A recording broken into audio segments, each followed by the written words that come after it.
உத்தரப்பிரதேசக்கார 1 ரூபா கொடுத்தானா 2000 ரூபா, 29க்கு 2000 ரூபாய்க்கு வித்தியாசம் இருக்குல்ல. நாம டாக்ஸ் கட்டுறோம், ஆனா நம்ம கிட்ட இருந்து புடுங்கி அங்க கொடுக்கறான்.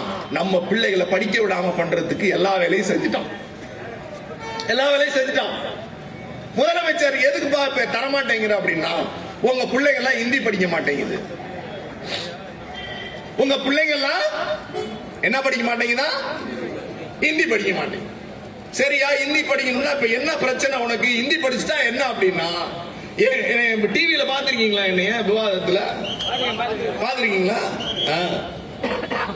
விவாதத்துல வர்றவன்ட்ட பாஜக காரன் கேக்குற, சரிடா இப்ப ஹிந்தி படிச்சா என்னடா ஆகும்னா, உங்க ஊர்ல பானிபூரி விக்கிறவன்ட்ட கொஞ்சம் பானிபூரி அதிகமா கேட்கலாம், டெல்லி போனா சாம்பார் கொஞ்சம் அதிகமா கேட்கலாம், ஹிந்தி தெரிஞ்சவன் வந்து உங்களை கற்பழிக்க வந்தான்னா நீங்க கத்தி கூப்பாடு போட்டு அவனை ஹிந்தியில திட்டலாம், வேற மாநிலத்துக்கு போய் வேலை பார்க்கலாம்.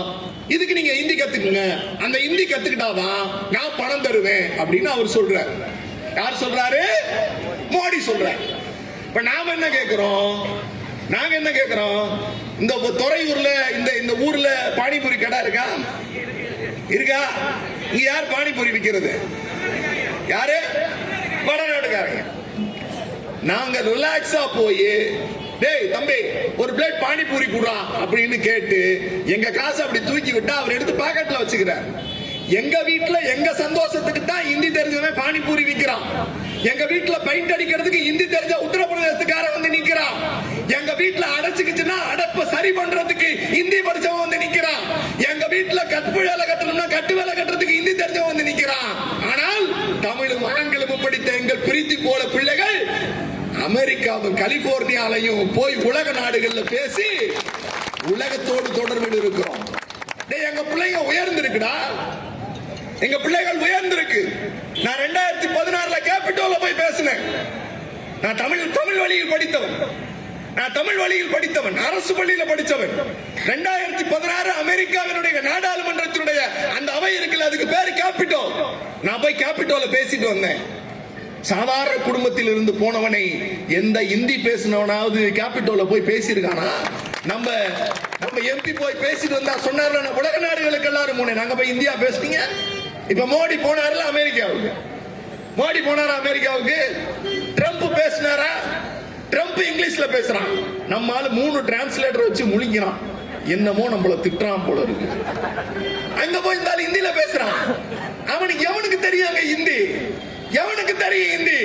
நாங்க இங்கிலீஷ்ல பேசணும்னா புரிஞ்சுக்கிட்டு ஹலோன்னு கை கொடுத்துட்டு உங்க தேவைகளை சரி பண்றோம்னு சொல்லக்கூடிய அளவுக்கு எங்கள் பிள்ளைகள் உலகத்தில் இருக்கிறார்கள், உலகத்தோடு தொடர்பில் இருக்கிறார்கள்.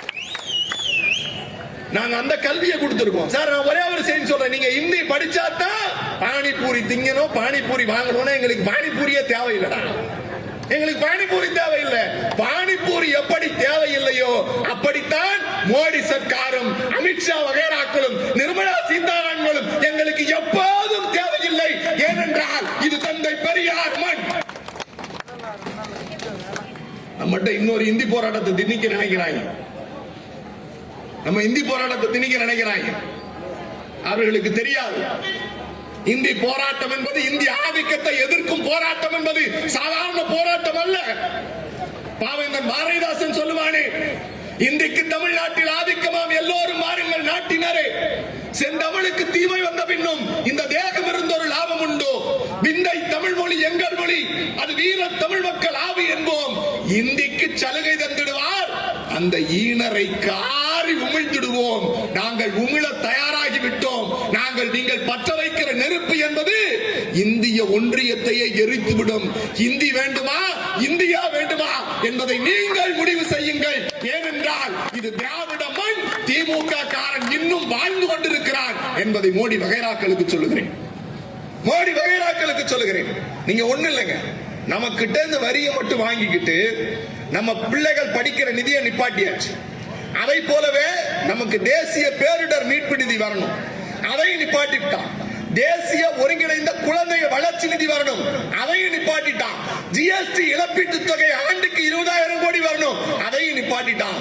கேட்டா சொல்றான், நீங்க எல்லாம் புள்ள வைக்கிறது கம்மியா இருக்கு, உத்தரப்பிரதேசத்துல அதிக புள்ள வைக்கலாம். நீதானடா சொன்ன, நீதான சொன்ன குழந்தை கட்டுப்பாடை சரி பண்ணணும் நாங்க செஞ்சோம்.